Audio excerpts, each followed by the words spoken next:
আবার দেখছি হাইকোর্টে আরো একটা কেস করে বসে আছে। ৩৫,০০০ প্রাথমিক শিক্ষককে ছাঁটাই করতে হবে। এরা কারা? যারা একদিন আমাদের মন্ত্রিসভায় থেকে তারাও কম লোককে চাকরি দেয়নি। একবার ভাবতে লজ্জা করছে না মানুষের চাকরিগুলো কারার আগে তার একটা পরিবার আছে? রাজনীতি করতে গিয়ে শুধু দানবিক মুখ, মানবিক মুখটা কোথায় যাবে? মানবিক মুখের আজ সব থেকে বেশি প্রয়োজন। ৩২,০০০ প্রাথমিক শিক্ষকদের চাকরি বাতিল মামলা প্রসঙ্গে এবার বিস্ফোরক মমতা ব্যানার্জি।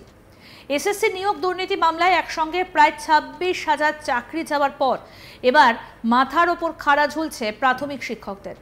আগামী ২৮শে এপ্রিল থেকে প্রাথমিকে ৩২,০০০ চাকরি বাতিল মামলার পূর্ণাঙ্গ শুনানি শুরু হবে কলকাতা হাইকোর্টে। এহেন পরিস্থিতিতে ফের সিঁদুরে মেঘ দেখছেন মুখ্যমন্ত্রী মমতা ব্যানার্জি। মঙ্গলবার প্রাথমিক শিক্ষক শিক্ষিকাদের চাকরি বাতিল মামলা নিয়েও বিরক্তি প্রকাশ করলেন মুখ্যমন্ত্রী। ইতিমধ্যে প্রমাদ গুনতে শুরু করে দিয়েছেন প্রাথমিক স্কুলের শিক্ষক শিক্ষিকারা। তিনি বলেন, আবার দেখছি হাইকোর্টে আরও একটা কেস করে বসে আছে। ৩৫,০০০ প্রাথমিক শিক্ষককে ছাঁটাই করতে হবে। এরা কারা? যারা একদিন আমাদের মন্ত্রিসভায় থেকে তারাও কম লোককে চাকরি দেয়নি। একবার ভাবতে লজ্জা করছে না মানুষের চাকরিগুলো কারার আগে তার একটা পরিবার আছে? মানবিক মুখের আজ সব থেকে বেশি প্রয়োজন বলছেন মমতা ব্যানার্জি। শুনবো কি বললেন তিনি। পরিষ্কার বলছি, শিক্ষার্থীরা, শিক্ষক শিক্ষিকারা যারা বসে আছেন গতকাল থেকে, কেন বসে আছেন এই গরমের মধ্যে কষ্ট করে?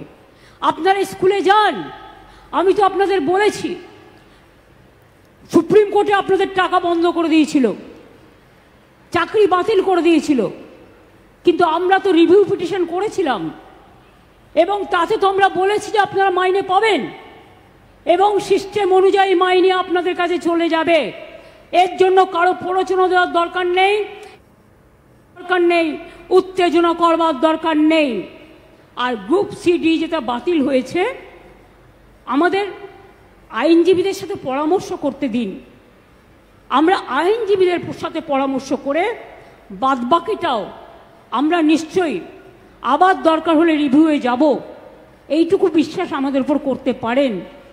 যারা আপনাদের চাকরি খেয়েছে তাদের উপর ভরসা করবেন না, যারা চাকরি ফিরিয়ে দিয়েছে তাদের উপর ভরসা করুন, আর যারা আগামী দিনও ফিরিয়ে দিতে পারে তাদের উপর ভরসা করুন। আইন আমাদের মানতে হয়, আইন মেনে চলতে হয়। আবার আইনে মনে রাখবেন, আইনও যেমন আছে, আইন আবার পথও খুলে দেয়। সুতরাং আপনাদের চিন্তা করার কোনো কারণ নেই। আমি তো নিশ্চয়ই চাইব না আমার রাজ্যে বেকার বাড়ুক। আবার দেখছি হাইকোর্টে একটা কেস করে বসে আছে, ৩৫,০০০ প্রাথমিক শিক্ষককে ছাঁটাই করতে হবে। এরা কারা? এরা কারা? আমি জিজ্ঞেস করতে চাই, যারা একদিন আমাদের মন্ত্রিসভায় থেকে তারাও কম লক্ষ্যে টাকা দেয়নি, এই চাকরি দেয়নি, একবার ভাবতে লজ্জা করছে না যে মানুষের চাকরিগুলো কারার আগে তার একটা পরিবার আছে, তার সন্তান আছে, সে বাড়ি করেছে, ব্যাংকের লোন নিয়ে কি করে শোধ করবে? একবার চিন্তা করে দেখবেন না? রাজনীতি করতে গেলে শুধু দানবিক মুখ, মানবিক মুখটা কোথায় যাবে?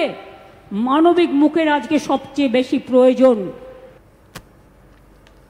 চাকরিহারাদের রাতভর বিক্ষোভ প্রসঙ্গে মুখ্যমন্ত্রী বলেন, আপনারা নিশ্চিন্তে স্কুলে গিয়ে কাজ করুন, মাইনে নিয়ে ভাবতে হবে না। আপনি এ না বি সেটা কোর্ট ঠিক করবে। মাইনে সরকার দেবে, যারা উস্কানি দিচ্ছেন তারা দেবেন না। মমতা সংযোজন আপনার কি যায় আসে? যোগ্য কে অযোগ্য কে ওটা দেখার তো দরকার নেই। এটা দেখার জন্য কোর্ট আছে, রাজ্য সরকার আছে। আপনি চাকরি করুন, চাকরি আছে কিনা দেখার দরকার, মাইনে পাচ্ছেন কিনা সেটা দেখা দরকার, অন্যটা দেখার দরকার নেই। যোগ্যদের তালিকা প্রকাশের দাবিতে সোমবার সন্ধ্যার পর থেকে রাতভর এসএসসি ভবনের সামনে অবস্থান বিক্ষোভ করেন চাকরিহারারা। কি বলেছিলেন মুখ্যমন্ত্রী শোনাবো সেটাও। আর শিক্ষক শিক্ষিকারা আমি বলি, আপনারা নিশ্চিন্তে স্কুলে গিয়ে ক্লাস করুন, আপনাদের মাইনে নিয়ে ভাবতে হবে না। আইনের মধ্যে থেকেই রাজ্য সরকার আপনাদের কাজ করে দেবে। আপনি এ না বি এটা কোর্ট ঠিক করবে, আমরা নই। কিন্তু আপনাদের মনে রাখতে হবে, যে যেখানে চাকরি করছেন চাকরিতে ফিরে যান। টাকা কিন্তু ওই যারা আপনাদের ওস্কাচ্ছে তারা দেবে না, মাইনে কিন্তু গভর্নমেন্ট দেবে। আমি গতকাল সন্ধ্যে থেকে কমপক্ষে 10 বার ফোনে কথা বলেছি। আমি কলকাতায় থাকলে হয়তো 1 সেকেন্ডে মিটিয়ে দিতে পারতাম, কিন্তু যেহেতু আমি মিদনাপুরে আছি, আমি রাত 12টা পর্যন্ত কথা বলেও দেখছি কেউ কেউ রিজিড আছে যে টেন্টেড আনটেন্টেড লিস্ট বের করতে হবে। আরে আপনার কি যায় আসে? কেন অন্যদের কথায় পা দিচ্ছেন? টেন্টেড কি আনটেন্টেড কি আপনার দেখার তো প্রয়োজন নেই।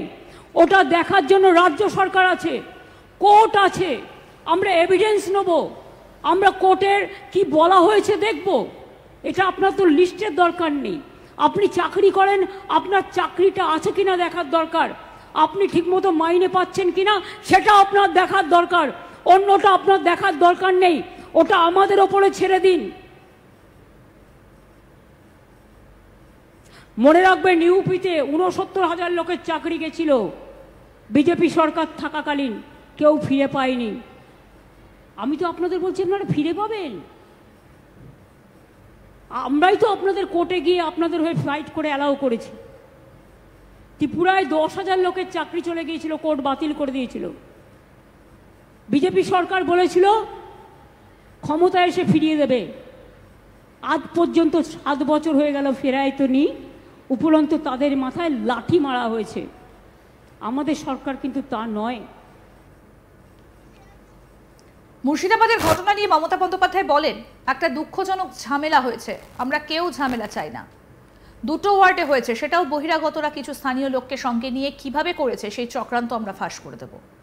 হিংসা কবলিত মুর্শিদাবাদে 3 জন জানের শেষ হয়েছে। সেই প্রসঙ্গে মুখ্যমন্ত্রী বলেন, মারা গিয়েছেন যারা তাদের পরিবারকে আমি কথা দিয়েছি 10 লাখ টাকা করে দেব। কি বলেছেন মমতা বন্দ্যোপাধ্যায়, এবার সেটা শুনবো। রাখবেন, একটা হয়েছে দুঃখজনক, আমরা চাই না। 2টো ওয়ার্ডে ধুলিয়ানে 2টো ওয়ার্ডে হয়েছে, সেটাও বহিরাগতরা কিছু লোককে স্থানীয় সাথে নিয়ে কিভাবে করেছে সে চক্রান্ত ফাঁস আমরা করে দেব। কিন্তু মারা গেছেন যারা, তাদের পরিবারকে আমি কথা দিয়েছি 10 লাখ টাকা করে দেব। তাদের বাচ্চাদের পড়াশুনোর দায়িত্ব আমাদের এমপিরা বলে এসছে, দরকার হলে গভর্নমেন্টও নিতে পারে। তাদের বাড়ি যাদের ভেঙে গেছে বাংলার বাড়ি হবে। দোকানদারদের ক্ষতি হয়েছে সেটা আমরা সার্ভে করছি। আমি মে মাসের ফার্স্ট উইকে যাব, আমি তখন গিয়ে বাদবাকিটা দেখে করে দিয়ে আসব। এইটুকু ভরসা আপনারা করতে পারেন। মনে রাখবেন, একটা হয়েছে দুঃখজনক, আমরা চাই না। 2টো ওয়ার্ডে ধুলিয়ানে